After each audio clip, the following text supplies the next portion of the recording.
Noreha binti Ahmad. Hari ini hari yang amat berbahagia pada saya lah. Saya begitu gembira semasa saya berada di dalam dewan ni. Saya telah dapat satu mesej daripada anak saya iaitu Siti Nur Asma Usna yang telah mengidap penyakit saluran darah yang sempit, tetapi oleh kerana saya telah memberi dia makan Spirina 5 biji pagi dan 5 biji malam, tapi alhamdulillah lah beliau walaupun dalam keadaan sakit, dengan dibantu oleh pemakanan daripada Elken, beliau telah dapat anugerah iaitu dapat keputusan daripada UiTM sebab dia baru cek tadi dalam internet dia telah mendapat 3.6 lah. Jadi saya sebagai ibu merasa begitu gembira dan bersyukurlah kerana dengan pemakanan ni dapat membantu pembelajaran beliau walaupun beliau dalam keadaan yang sakit lah. Saya begitu berasa bertuah lah, tak sangka kerana Spirina dan IG6 serta oksigen yang saya bagi pada dia dapat membantu beliau dan akhirnya beliau telah berjaya, dan saya sangat-sangat bersyukur kepada Tuhan kerana anak saya telah dapat keputusan yang begitu baik. Sekian, terima kasih.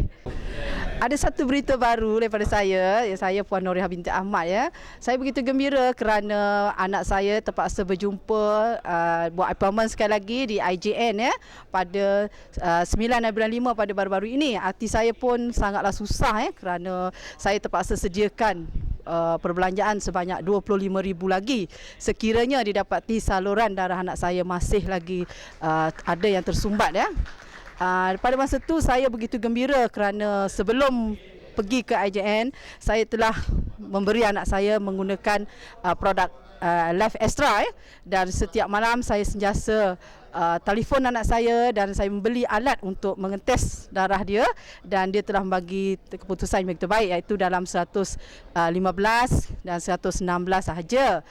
Hati saya begitu gembira dan saya yakin bahawa tidak perlu untuk melakukan pembedahan lagi.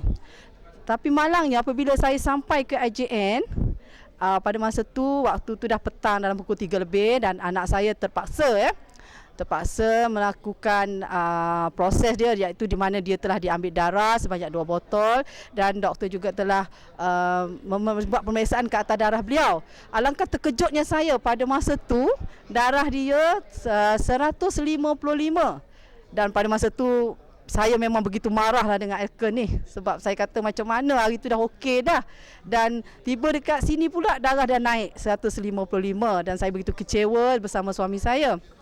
Tapi walau bagaimanapun saya terpaksa reda lah. Saya terpaksa bawa juga anak saya masuk ke dalam ward, dan dia telah biasalah melakukan proses sebelum pembedahan. Dia telah mencukur segala-galanya lah untuk pembedahan tu.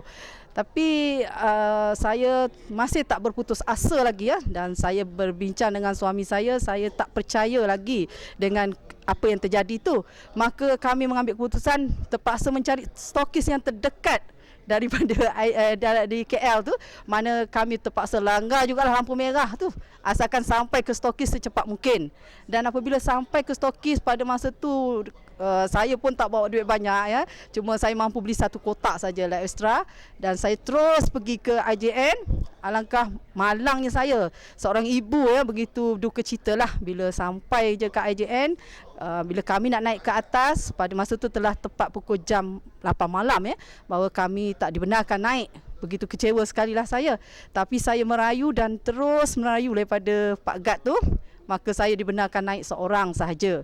Jadi apabila saya naik ke ward, saya jumpa anak saya dan saya paksa dia suruh minum sekali lagi Life Extra tu Saya nak tahu keberkesanannya. Tapi malang sekali dia telah bagi tahu saya, dia kata dah tak boleh minum dah sebab dah kena puasa. Tapi saya cakap, you sayang tak dengan mak? Maka dia pun sebersalah lah, dan kami pun curi-curi minum lagi Life Extra tu 1 gelas. Dan pada keesokan harinya pada pukul 4 pagi saya kejut lagi sekali anak saya dan saya bagi 1 lagi gelas Life Extra. Selepas tu dia pun tidur, dan tepat pada pukul 8 pagi doktor datang buat lawatan. Maka dia pun bertanya pada anak saya, dah ready ke untuk melakukan pembedahan ni? Maka anak saya kata okey, dah ready. Tapi sebelum nak buat pembedahan, sekali lagi doktor akan datang cek dia buka segala file-file dan tengok tekanan darah anak saya pada semalam yang telah diambil oleh doktor tu. Dan dia dapati semalam tu 155, tapi pagi ni dia cek balik darah anak saya telah turun ya.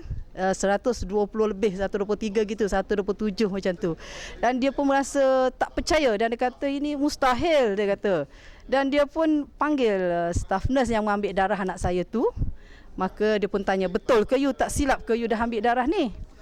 Staff nurse kata betul, dan dia panggil kawan dia seorang lagi tengok, memang betul dia ambil juga darah sama-sama. Dan dia rasa tak percaya dan dia pun memandang ke muka saya. Saya pun rasa bersalah lah bila dia tanya, you ada bagi dia makan apa-apa ke? I cakap tak ada lah, cakap mungkin dia darah tinggi, penat lah. Kami daripada Kota Baru terkejar-kejar ke KL, mungkin sebab penat darah dia akan naik gitu-gitu. Dan doktor pun bagi tahu saya, dia kata dia kecewa lah. Saya ingatkan kecewa kerana apa? Oh, saya kecewa lah, dia kata. Saya kata kecewa kerana apa pula? Dia kata sebab saya tak dapat bedah anak you. Mungkin tak dapat 25,000 tu lah, sebab tu dia kecewa tu saya rasa. Dan bagi saya rasa begitu gembira dan bersyukur lah kerana dengan izin Allah lah produk Life Extra dapat membantu kami. Dan dengan keadaan begitu gembira, kami terus balik ke KL. Saya terlupa singgah rumah kakak dan abang saya, di mana sebelum tu saya terpaksa tidur rumah dia orang ni. Jadi bila kami terus balik ke KB, abang dan kakak saya datang begitu bersemangat, bawa buah, bawa bunga. Tapi bila datang ke katil anak saya, dah tak ada dah balik. Sebab dia pun kata, kenapa? Kata berlakukan pembedahan. Kenapa dah tak ada? Sebab itulah kehebatan Life Extra kita. Sekian, terima kasih.